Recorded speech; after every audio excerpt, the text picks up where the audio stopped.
եւ հարակից օրենքների նախագծերին հավանություն տալու եւ անհետաձգելի համարելու մասին հարցներ զեկուցող ներքին գործերի նախարարի տեղակալ Արմեն Մկրտչյան, պարոն Մկրտչյան, խնդրեմ։ Շնորհակալ եմ, հարգարժան պարոն փոխվարչապետ, լավագույն բարեմաղթանքներս, ես նույնպես շնորհավորում եմ ձեզ։ Հարգելի գործընկերներ, քննարկման եմ ներկայացնում ոստիկանության մասին օրենքում լրացում կատարելու մասին օրենքի եւ հարակից օրենքների նախագծերը։ Նշեմ, որ դեռևս ոստիկանության բարեփոխումների առաջին փուլով նախատեսվել եւ ստեղծվել էր ոստիկանության օպերատիվ կառավարման կենտրոնը, որը տեխնիկապես եւ ծրագրային նորագույն լուծումներով ժամանակակից կենտրոն է եւ ապահովում է ոստիկանության արագ արձագանքը քաղաքացիների ահազանգերին։ Այդուհանդերձ նշեմ, որ ներքին գործերի նախարարության ձևավորմամբ իհարկե նոր անդրադարձ կատարվեց այս ոլորտին եւ իրականացված ուսումնասիրությունները ցույց տվեցին, որ ներկայումս տարբեր արտակարգ իրավիճակների համար գործում են արագ արձագանքման տարբեր հեռախոսահամարներ, որի պայմաններում քաղաքացիները ստիպված են լինում ինքնուրույն կողմնորոշվելու, թե որ դեպքում որ հեռախոսահամարով է անհրաժեշտ ահազանգել։ Մինչդեռ այդպիսի իրավիճակներում պետությունը պարտավոր է ապահովել ահազանգի արդյունավետ սպասարկումը, իսկ քաղաքացին կարող է ճիշտ չկողմնորոշվել տվյալ իրավիճակում։ Բացի այդ, իրավախախտումների կանխարգելման, հասարակական անվտանգության ապահովման, ինչպես նաև արտակարգ իրավիճակներին օպերատիվ արձագանքի ապահովման գործընթացում արձանագրվում են կառավարման որոշակի խնդիրներ, որոնք պայմանավորված են լինում տարբեր մարմինների դերերի չկոորդինացված բաշխմամբ, տեղեկատվության ցրվածությամբ եւ օպերատիվ հաղորդակցության անբավարար համակարգերով։ Նշված խնդիրները հանգեցնում են նաև արձագանքման ժամկետների երկարացման, որոշումների ուշացման եւ իրավիճակների կառավարելիության թուլացման։ Ուստի անհրաժեշտ է ձևավորել տարբեր ճգնաժամային իրավիճակների, իրավախախտումների, արտակարգ իրավիճակների, պատահարների եւ այլն, վերաբերյալ ահազանգերի եւ դրանց արձագանքման բնակչության համար առավել մատչելի եւ արդյունավետ համակարգ, միաժամանակ ապահովելով արձագանքման ռեսուրսների առավել արդյունավետ օգտագործումը, ինչի համար նախատեսվում է բոլոր ահազանգերի համար ստեղծել մեկ միասնական կառավարման կենտրոն, մեկ միասնական հեռախոսահամարով։ Ըստ այդմ, առաջարկվում է ներքին գործերի նախարարության կառուցվածքում ստեղծել օպերատիվ կառավարման գրասենյակ, որի հիմնական գործառույթները կհանդիսանան օպերատիվ իրավիճակի շուրջօրյա մշտադիտարկումը, ճգնաժամային իրավիճակների կառավարումը, այդ թվում ճգնաժամային հեռախոսազանգերի, ինչպես նաև այլ եղանակով ստացված տեղեկությունների ընդունումը, օպերատիվ արձագանքի կազմակերպումը, ինչպես նաև արձագանքող ուժերին անհրաժեշտ կողմնորոշիչ տեղեկությունների տրամադրումը։ Արտակարգ իրավիճակների առաջացման կամ դրանց սպառնալիքի դեպքում, ինչպես նաև բնակչության պաշտպանության եւ քաղաքացիական պաշտպանության միջոցառումների անցկացման ժամանակ տարբեր արձագանքող ուժերի ներգրավման կազմակերպումը, բնակչության ազդարարման ու իրազեկման, ինչպես նաև հանրային միասնական հաղորդակցության ապահովումը։ Ճգնաժամային իրավիճակների վերաբերյալ ստացված տեղեկությունների մասնագիտական վերլուծության իրականացումը, որոնք ճգնաժամային կառավարման համար պետք է ապահովեն անհրաժեշտ տեղեկատվական բազա եւ օգտագործվեն հետագա կանխարգելիչ միջոցառումների արդյունավետ իրականացման համար։ Օպերատիվ կառավարման գրասենյակի ստեղծման պայմանավորված առաջարկվում է դադարեցնել ոստիկանության օպերատիվ կառավարման եւ փրկարարծարարության ճգնաժամային կառավարման ազգային կենտրոնի գործունեությունը, դրանց տեխնիկական համակարգներն իրենց ամբողջ ծավալով փոխանցելով նոր գրասենյակին։ Բացի այդ, արտակարգ իրավիճակների կառավարման տեսանկյունից զուգահեռաբար կառուցվածքային եւ ֆունկցիոնալ փոփոխություններ են կատարվում ներքին գործերի նախարարությունում եւ ենթակա փրկարարծառայությունում հստակ գործառույթային դիրքավորումներ ապահովելու համար։ Ոստիկանության եւ փրկարարծառայության ահազանգերի հեռախոսահամարների 102 911 101 փոխարեն առաջարկվում է նախատեսել արտակարգ իրավիճակների կանչերի 112 հեռախոսահամարը, որը Եվրոպական միության առավել տարածված եւ բնակչության կողմից առավել ճանաչելի արտակարգ իրավիճակների կանչերի հեռախոսահամար է։ Այդ հեռախոսահամարի նախատեսումը դրական է գնահատվել նաեւ ՀՀ-ԵՄ վիզաների ազատականացման գործընթացում։ 102 911 101 հեռախոսահամարները կշարունակեն իհարկե գործել, բայց դրանցով ստացված զանգերը կվերահասցեագրվեն նոր հեռախոսահամարին եւ համապատասխան իրազեկման արշավներ իրականացնելուց հետո դրանք սահուն կերպով կհանվեն շրջանառությունից։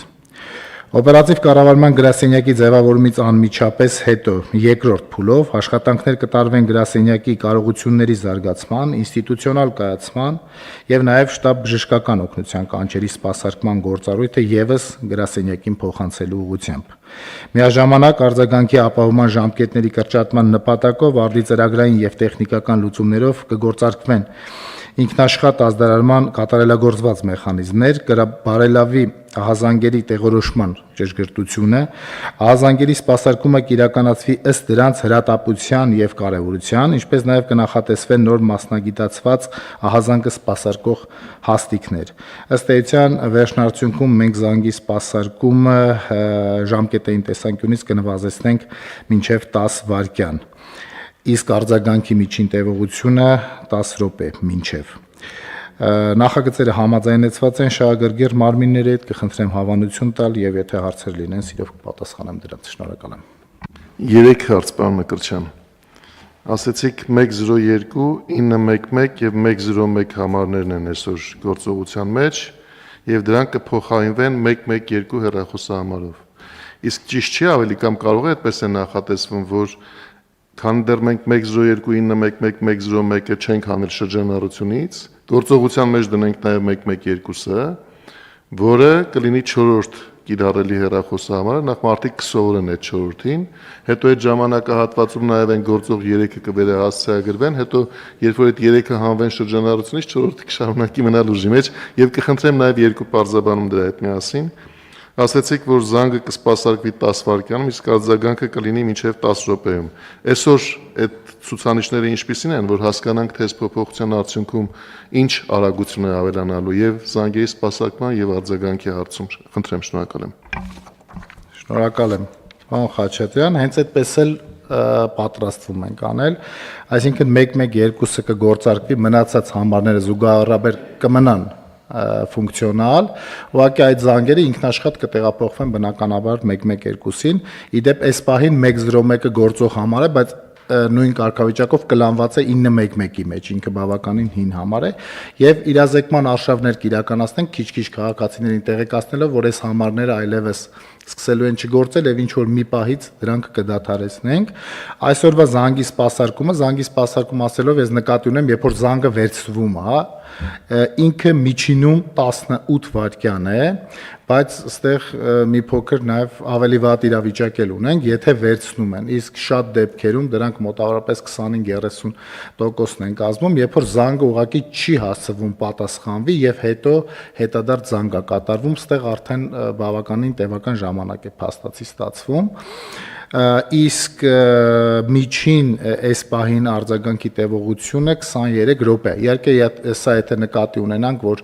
անտառային ինչ որ տարածքում բավականին մեծ ժամանակահատված պահանջող ամենաբարձր ժամկետի հետ համադրված միջին ժամկետը։ Շնորհակալ եմ։ Շնորհակալություն, պարոն Մկրտչյան։ Այլ հարցեր, պարոն Թորոսյան։ Շնորհակալություն։ Ես մի առաջարկ ունեմ, հատկապես որ պարոն Մկրտչյանը անդրադարձավ մի այդպիսի դեպքի, իսկ չի լինի ընդհանրապես չմտածենք այդ համարները հանելու մասին, եթե դա մեծ ֆինանսական եւ տեխնիկական միջոցներ մեզնից չի պահանջելու, որտեղ այնուամենայնիվ նույնիսկ մեկ զանգը կարող է կարևոր լինել ինչ որ մի օր ապագայում, եւ երկրորդն էլ 911-ը այնուամենայնիվ հյուսիսային Ամերիկան ու Ամերիկայի Միացյալ Նահանգներում այդ համարն է, մենք այնտեղից էլ ենք շատ զբոսաշրջիկներ ունենում, հայրենակիցներ ունենում, որոնք կարող է 112-ին այդքան էլ ծանոթ չեն, որ ավելի եվրոպական մոդելն է։ Եթե մեծ ծախսեր չի պահանջում ֆինանսական եւ տեխնիկական, ես առաջարկում եմ ընդմիշտ թողնել առնվազն տեսանելի ապագայում այդ բոլոր համարներն էլ աշխատեն եւ հեռահաղորդակցված մնան նոր համարի վրա։ Շնորհակալություն։ Շնորհակալ եմ, պարոն Թորոսյան, ըստ էության մենք հստակ ժամկետ չենք նախանշել դրանք հանելու եւ մեր պլանը այնպեսին է, որ դրանք հանել շրջանառություն, երբ որ դրանց անհրաժեշտությունը կարծես թե կվերանա։ Եվ բնականաբար գործելու են եւ մեր սպայի դիտարկումները ծախսի հետ այդպես կապված խնդիրներ չունենք։ Պարոն Թորոսյանի վերածօրինակում, պարոն Մկրտչյան, այդ անհրաժեշտությունը չգիտենք երբ կվերանա, որովհետև 3 տարի հետո որևէ մեկ այցելու Հայաստան,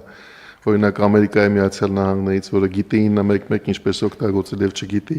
112, կարող է այդ պահին առաջանա այդ անհրաժեշտությունը եւ դիտարկում են մասներ, որ մենք որևէ դեպք չունենանք, որ մենք համարը չիմանալու պատճառով դեպքը մեր սպասարկումից դուրս թողնենք։ Բայց այո, քանի որ անորոշ է, ենթադրում եմ, որ ինչ-որ մի ժամանակ մենք մտադրություն էլ չունենք այդ համարները օգտագործումից հանելու, հետո կարող ենք ըստ անհրաժեշտության վերադառնալ հարցի քննարկմանը։ Այլ հարցեր Տիկին Ավանեսյան, խնդրեմ։ Շնորհակալ եմ, ուղղակի հստակեցման կարգով ուզում եմ նշել, որ մենք այսօր էլ գործընկերների հետ ունենք ծրագրային լուծումներ եւ այդ զանգերը փոխանցվում են մեկս մյուսին, մշակվում են եւ ըստ անհրաժեշտության նաեւ համատեղ է իրականացվում կանչերը։ Ուզում եի նշել, որ 103-ը որպես այդպեսին մնալու է եւ մեր առողջապահության նախարարության ենթակայության հանրապետական շտապօգնության ծառայությունը իր օպերացիոն կառավարման կետը ունենալու է, որովհետեւ այն ներառելու է նաև վարակիչ հիվանդությունների եւ այլ մասերով նաև օպերացիոն կառավարման հնարավորություններ եւ ծրագրային առումով միանշանակ մենք միասնական հարթակի միջոցով կարողանալու ենք տեղեկատվությունները վարքյանների on-line ռեժիմով իրար փոխանցել։ Շնորհակալություն Տիկին Ավանեսյան, այլ հարցեր չկան, ովքեր են դեմ նախագծի հաստատմանը։ Դեմ չկա, նախագիծը հաստատում ենք եւ հարգելի գործընկերներ, մեր զեկուցվող վերջին հարցը Հայաստանի Հանրապետության կառավարության 2021 թվականի ապրիլի 15-ի թիվ 587 նվիրոշման մեջ փոփոխությունների վերացումներ կատարելու մասին է։ Զեկուցող տարածքային կառավարման եւ ենթակառուցվածքների նախարար Դավիթ Խուդացյան, խնդրեմ պարոն Խուդացյան։ Շնորհակալ եմ, հարգելի փոխվարչապետ, հարգելի գործընկերներ, ձեզ եմ ներկայացնում Հայաստանի Հանրապետության կառավարության 2021 թվականի ապրիլի 5-ի համար 587-ն որոշման մեջ փոփոխություններ եւ լրացումներ կատարելու